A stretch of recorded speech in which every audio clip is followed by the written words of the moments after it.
ಈಗ ಮುಸ್ಲಿಂ ರಾಜ್ಯರು ಮುಸ್ಲಿಮರ ಬಳಕೆಗೆ ಅಂತ ಜಮೀನುಗಳನ್ನು ದಾನ ಕೊಟ್ಟರು, ಹಿಂದೂ ರಾಜ್ಯರು ಹಿಂದೂಗಳ ಬಳಕೆಗೆ ಅಂತ ದೇವಸ್ಥಾನಗಳಿಗೆ ಜಮೀನು ಕೊಟ್ಟಿದ್ದಾರೆ. ಹಿಂದೂಗಳ ಜಮೀನು ಹಿಂದೂಗಳ ಹತ್ರ ಇದೆ, ಮುಸ್ಲಿಮರ ಜಮೀನು ಮುಸ್ಲಿಂ ಹತ್ರ ಇದೆ. ಒನ್ಸ್ ವಕ್ಫ್ ಈಸ್ ಆಲ್ವೇಸ್ ವಕ್ಫ್. ಒಂದು ಸಲ ವಕ್ಫ್ ಆದಮೇಲೆ ಅದನ್ನು ಯಾವ ಹರಿಹರ ಬ್ರಹ್ಮ ಬಂದರೂ ಚೇಂಜ್ ಮಾಡೋಕ್ಕಾಗೋದಿಲ್ಲ, ಅದು ವಕ್ಫ್ ಆಗಿರುತ್ತೆ. ಹಾಗೆ ಹಿಂದೂ ರಾಜರು ಹಿಂದೂ ದೇವಸ್ಥಾನಗಳಿಗೆ ಕೊಟ್ಟ ಜಮೀನಿಗೂ ಅದೇ ಅಪ್ಲೈ ಆಗುತ್ತಾ?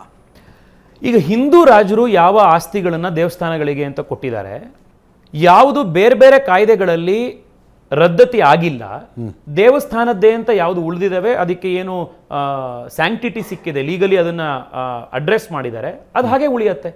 ಅದೇ ಥರನೇ ಯಾವ ಜಮೀನುಗಳನ್ನು ಮುಸಲ್ಮಾನ ರಾಜರು ಕೂಡ ವಕ್ಫ್ ಅಂತ ಹೇಳಿ ಕೊಟ್ಟಿದ್ದಾರೆ, ಅದು ವಕ್ಫ್ ಆಗಿ ಉಳಿಯುತ್ತೆ. ಅದನ್ನು ಚೇಂಜ್ ಮಾಡೋದ್ರಲ್ಲಿ ಯಾವುದೇ ತಕರಾರಿಲ್ಲ, ಯಾರು ಅದನ್ನು ಚೇಂಜ್ ಮಾಡಬೇಕು ಅಂತ ಹೋಗ್ತಾ ಇಲ್ಲ. ಆದರೆ ಈಗ ಇನಾಮ್ ರದ್ದತಿ ಆ್ಯಕ್ಟ್ ಬಂತು. ಇನಾಮ್ ರದ್ದತಿ ಆ್ಯಕ್ಟ್ ಬಂದ ಮೇಲೆ ಯಾವ್ಯಾವ ಇನಾಮ್ಗಳಿತ್ತು ಅದನ್ನೆಲ್ಲ ಬದಲಾಯಿಸಿದ್ರು, ರದ್ದಾಯ್ತದು. ಆ ಗ್ರಾಂಟ್, ಆ ಜಾಗಗಳನ್ನು ಬೇರೆಯವರಿಗೆ, ರೈತರಿಗೆ, ಇನ್ನೊಬ್ಬರಿಗೆ, ಮತ್ತೊಂದಕ್ಕೆ ಗ್ರಾಂಟ್ ಕೊಟ್ಟರು.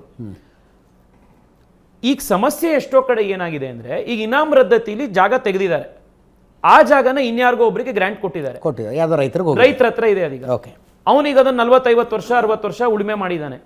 ಈಗ ತಿರ್ಗಾ ನೀವು ಇನಾಮ್ ರದ್ದತಿ ಆಕ್ಟ್ ಇಂತ ಹಿಂದೆ ಇದ್ದಂತ ವ್ಯವಸ್ಥೆಗೆ ನಾವು ವಾಪಸ್ ಹೋಗಬೇಕು ಅಂತಂದ್ರೆ ತಕರಾರು ಬರುತ್ತೆ. ಅದನ್ನ ದೇವಸ್ಥಾನಗಳು ಕ್ಲೇಮ್ ಮಾಡಬಾರದು, ಮಸೀದಿಗಳು ಕ್ಲೇಮ್ ಮಾಡಬಾರದು.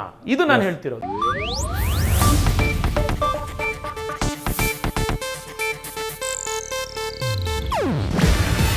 ಇದು ಏಷ್ಯಾನೆಟ್ ನ್ಯೂಸ್ ನೆಟ್ವರ್ಕ್ ಪ್ರಸ್ತುತಿ. ನೀವು ನೋಡ್ತಿದ್ದೀರಾ ಏಷ್ಯಾನೆಟ್ ಸುವರ್ಣ ನ್ಯೂಸ್.